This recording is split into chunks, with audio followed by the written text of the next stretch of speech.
ప్రేమోన్మాది దాడిలో గాయపడి చికిత్స పొందుతూ మృతి చెందిన రవలికి శవ పరీక్షలు పూర్తయ్యాయి. కుటుంబ సభ్యులకు మృతదేహాన్ని గాంధీ ఆసుపత్రి సిబ్బంది అప్పచెప్పడంతో వరంగల్ జిల్లా రామచంద్రపురానికి తరలించారు. ఆసుపత్రికి వచ్చిన పంచాయతీరాజ్ శాఖ మంత్రి ఎర్రబెల్లి దయాకర్రావు కుటుంబ సభ్యులను ఓదార్చారు. రవలి ఆరోగ్యం మొదటి నుంచి విషమంగా ఉందని మంత్రి తెలిపారు. ప్రభుత్వమే అన్ని రకాల వైద్య ఖర్చులు భరించిందన్నారు. నిందితుడిని శిక్షించేందుకు అన్ని రకాల ఆధారాలతో కోర్టు ముందు ఉంచుతామని మంత్రి తెలిపారు. రవలి కుటుంబ సభ్యులను అన్ని రకాలుగా ప్రభుత్వమే ఆదుకుంటుందని మంత్రి స్పష్టం చేశారు.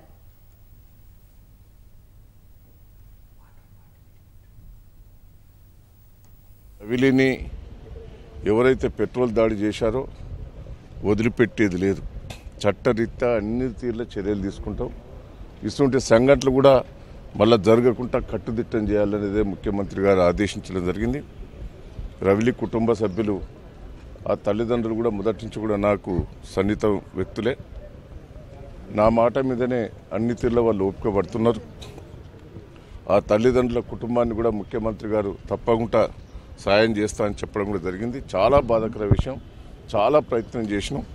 ఇటువంటి సంఘటనలు జరగొద్దు, జరగకుండా రవిలి సంఘటన ఎవరైనా చేయాలంటే భయం వచ్చే రూపకంగా యాక్షన్ తీసుకోవాలనేది ముఖ్యమంత్రి గారి ఆలోచన.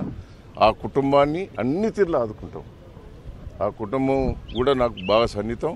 అన్ని తీర్లు ఆదుకుంటా. ఇలా ప్రత్యేకంగా రాత్రి చనిపోయిందంటేనే హడావుడిగా నేను ఇక్కడికి రావడం జరిగింది. ముఖ్యమంత్రి గారే ప్రత్యేకంగా ఉండి మరి ఆడికి పోయి ఆ పోస్ట్ మార్టం కాడ చూడమంటే నేను డాక్టర్లతో కూడా మాట్లాడటం కూడా జరిగింది. ఏది ఏమైనా ఆ కుటుంబం ధైర్యంగా ఉండాలి. ఒకటే వాళ్ళు కోరుకుంటున్నారు, తండ్రి అయినా తల్లి అయినా సరే నా బిడ్డ జీవితం నాశనమైంది, కానీ రాబోయే రోజుల్లో ఇటువంటి సంఘటనలు జరగొద్దు, అసలు జరగకుండా అసలు శిక్షించాలనేదే తల్లిదండ్రుల కోరిక అని కూడా ఈ సందర్భంగా ఆ కోరికకు ప్రభుత్వం మేమందరం కూడా కట్టుబడి ఉన్నామని కూడా సందర్భంగా తెలియజేస్తున్నాం. నా కూతురుకు జరిగిన అన్యాయం ఇంకోరు జరగద్దని నేను కోరుకుంటున్నాను సార్. నా కూతురు ఎట్ల విషయంలో వాడిని కూడా అదే రకంగా శిక్షిస్తే నా కూతురు ఆత్మకు శాంతి ఉంటుంది అనుకుంటున్నాను సార్. నాకు ఎన్నడూ చెప్పలేదు సార్, ఎప్పుడు చెప్పలేదు సార్.